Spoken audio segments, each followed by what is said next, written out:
Hey guys, welcome back to another video with my Devil's Garden Wild Mustang Merlin. Last week we were working through a setback. To refresh your memory, Merlin had been spooked by the rope touching his side and hindquarters. I had been able to work through some of his fear with the rope and left off just as I was starting to work on being able to touch his body again. Let's go ahead and pick it up from there. So I'm now working on touching his face. I start by rubbing the air before slowly placing my stick on his forehead. After a few rubs, I remove it and start over. I did this same process for his neck and shoulder. And as always, there were many repetitions. Merlin is most comfortable with his neck being touched, but once I go beyond the shoulder, he gets a little bit nervous. After many repetitions, I was able to move beyond that shoulder point. I rubbed back and forth for a few strokes before quickly retreating to an area that he was more comfortable with. There were a couple times that I pushed him just a little too far. Thankfully, he had gotten a lot better throughout the day, as you saw in last week's video, so I was able to pick right back up and start over. His demeanor had really changed throughout the session. I would say the hardest thing was working on his right side. Horses generally have one side that's a little bit more challenging to work with. He had quite a few more reactions to me working on his right side. They had just happened out of my camera's frame. It was also challenging positioning my body anywhere but directly in front of him, which is where he was preferring me at this time. We ended this day's session on a positive note. If you haven't watched last week's video, I recommend you go back and see that. Again, we had a setback that lasted about 2 or 3 weeks, so it was really good to be moving forward again. Alright, so I just put the halter and lead on him. This is day 2 of doing this again. So already a better reaction than yesterday. I started off doing the same kind of rubbing that you saw me doing earlier in the video. While he's gotten a lot better, you can still see he has a ways to go. Notice the tension in his body. He's still very anxious and not quite sure. I'm just asking him to come forward a couple steps and he got a little nervous and then had a flight response. You can see that I purposefully let the rope slide through my hand to give him more slack before bringing him back into me. I also try to be mindful of keeping my own energy down while maintaining a calm presence. I'm spending a little more time today focusing on his bad side. I'm a little clumsier with my left hand, and when I moved the stick a little too abruptly, he just got a little bit nervous and had to move out. We kept making more progress each and every day. He's come a long way on the lunge line and has gotten really good at direction changes. Basically, I'm using the drive line, which is an imaginary line right about where the withers are, and I'm just stepping out in front of it, causing him to stop, drawing him in, and then redirecting his motion. If you're not familiar with the drive line, I encourage you to look more into it because it is a really helpful tool, just knowing how to use it and knowing how to position your body. I know it is also very helpful for me to take videos of myself and watch them because it's a chance for me to critique and improve myself. So I just asked him to stop by yielding his hindquarters, and then I'm going to try to quietly approach him, but this makes him a little bit nervous.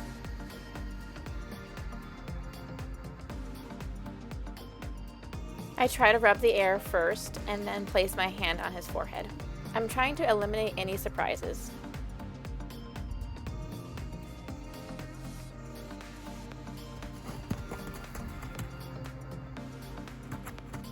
He still had a lot of nervous energy, so I went back to lunging with direction changes until he calmed down a little bit more.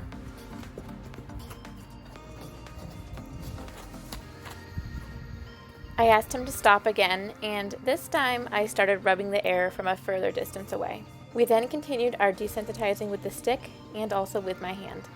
Every now and then I pushed him a little too far. I try to take note so I could learn from my mistakes. But we are making progress, and I'm so glad that he's allowing me to approach him a lot better than he used to.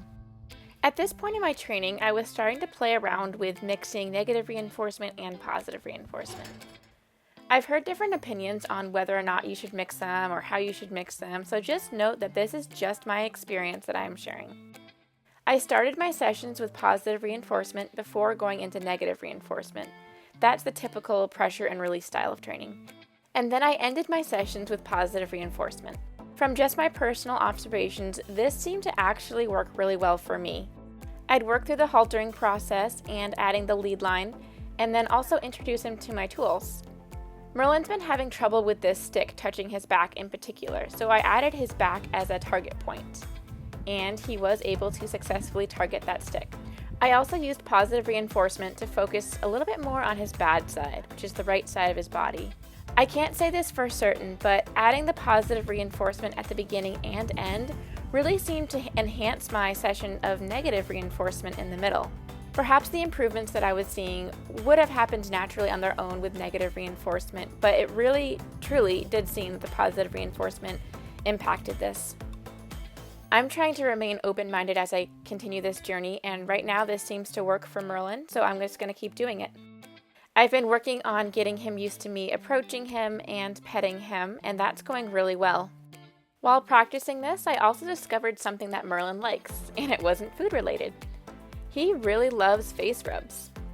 I'm just gently stroking his forehead with my palms going lightly over his eyes, and you can just see his head drop further and further as he relaxes during this.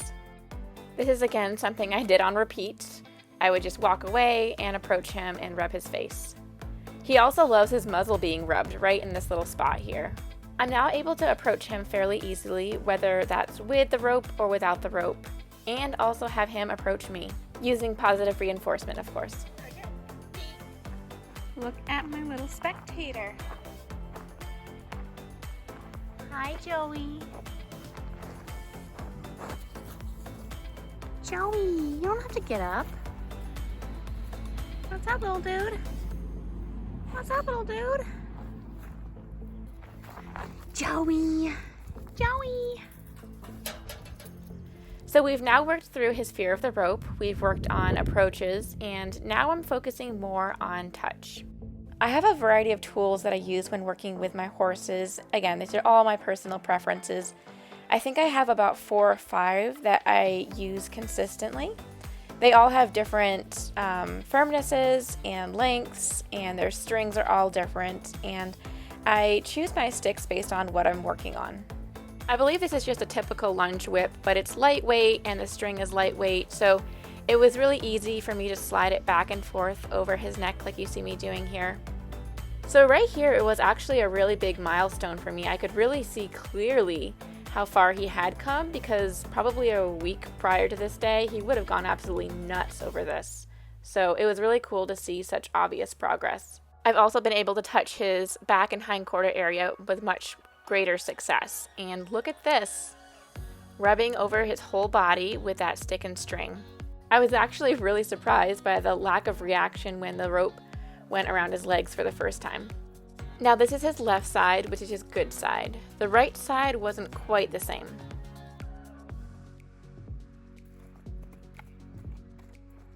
My focus was to keep my energy low and then also to maintain the position in relation to him.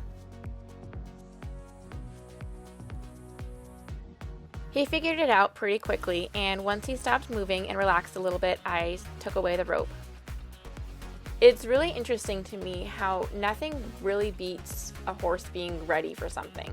I think there are a lot of things we can do to prepare a horse for certain things, and of course more experienced trainers can bring a horse along faster, but I've really seen from working with Sparrow and now Merlin that it's really important to lay down a good foundation before moving on.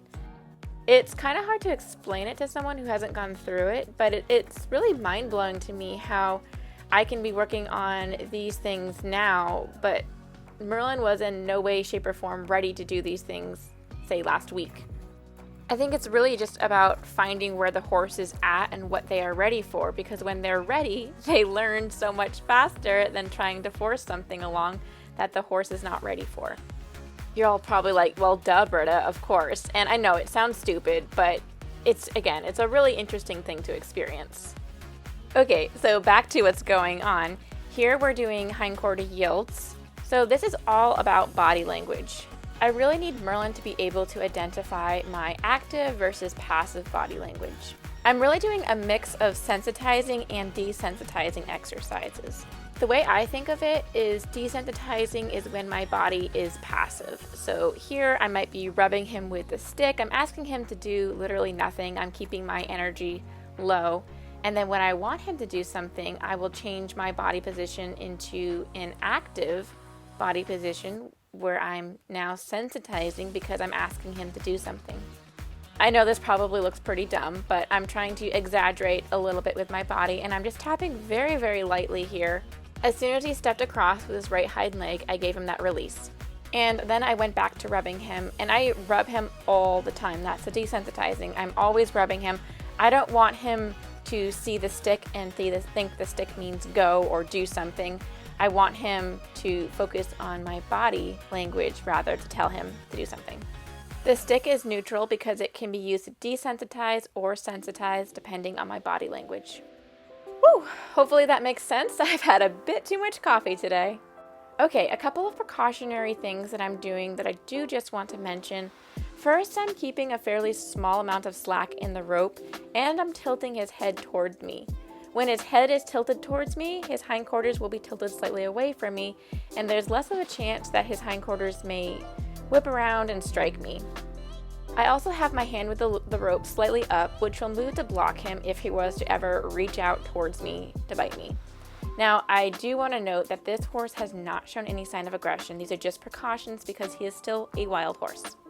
After we do anything where I ask him to do anything, I go back to desensitizing all the time. I'm choosing to focus mostly on desensitizing right now because it's Merlin's weak spot, so I'm really trying to balance him out now.